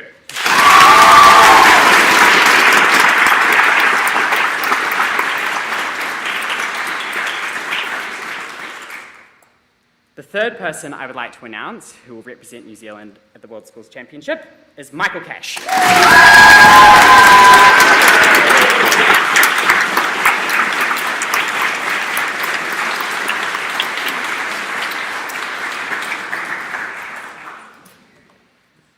The fourth person I would like to announce is Pearl Bourne.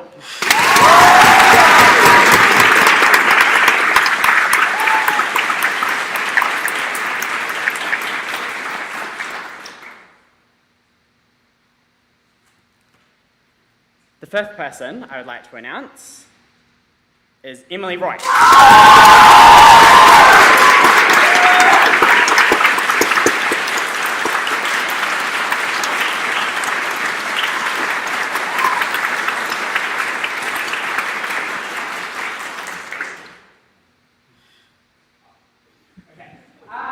I have one more thing to announce, and that's the captain of the New Zealand Schools debating team.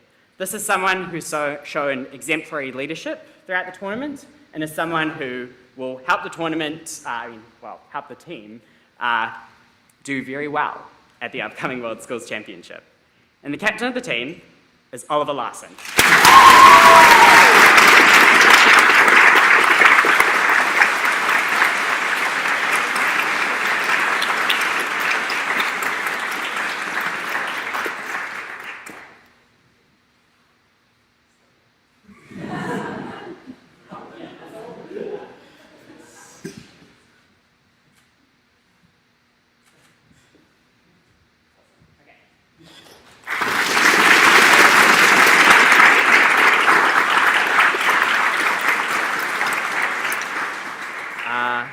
Before I hand it over to announce the winner of the tournament, there is 2 speakers tied for the award of Best Speaker of the tournament overall. The first person who was named Best Speaker of this year's New Zealand Schools National Debating Championship is Sarissa Gu.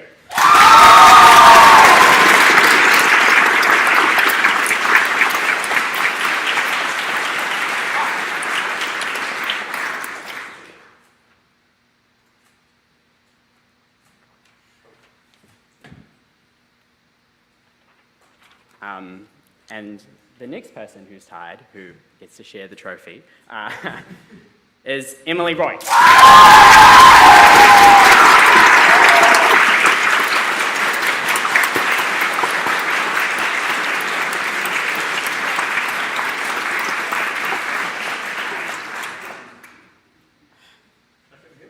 Yes.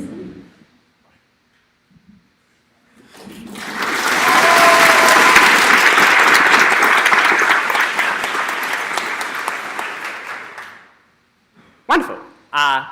I'll now hand it over to the highly anticipated result of the winner of the tournament, and to Luca, the chair of the panel.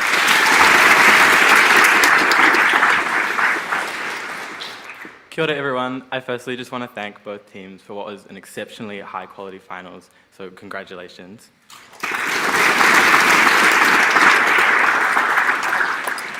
With that being said, the panel thought this was a very close debate, as evidenced by a 4-1 split on the panel. Ultimately though, the debate is awarded with the chair and the majority to the affirmative team.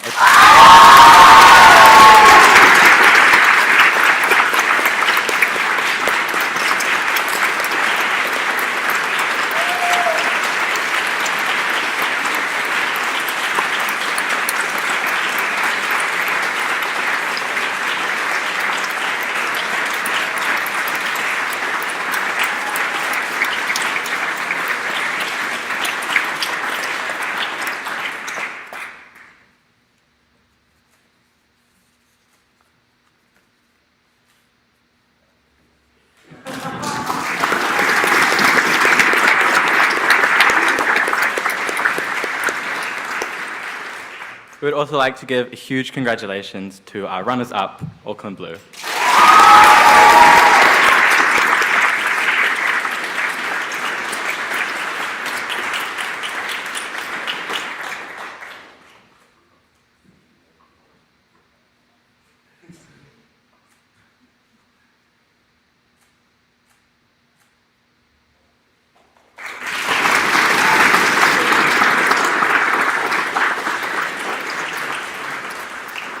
Thank you so much. Congratulations to everyone who received a prize, but also everyone who has been part of this tournament.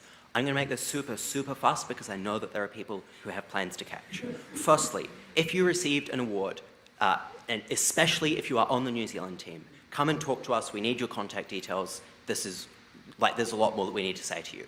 Secondly, if you would like a team photo and you do not yet have one, you can get one outside after the Otago team has had one because they have a flight to catch.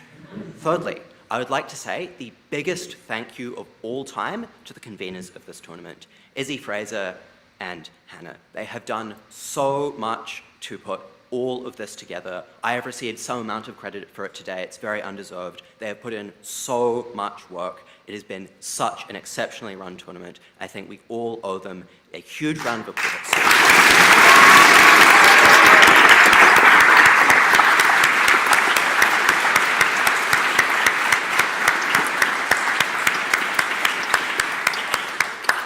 I just want to end by saying this. This is my 10th Nationals, and I thought it was stressful as a speaker. Then I became a coach, and oh my gosh, it's so much more stressful. I can't even comment on how stressful it is as the president. But I keep coming back each and every year. And it's because, as everyone has said, it doesn't get better than this. The people, the activity, the arguments, the times, nothing is better than this. So I'll see you all here next year, same time, same place. Have a safe day.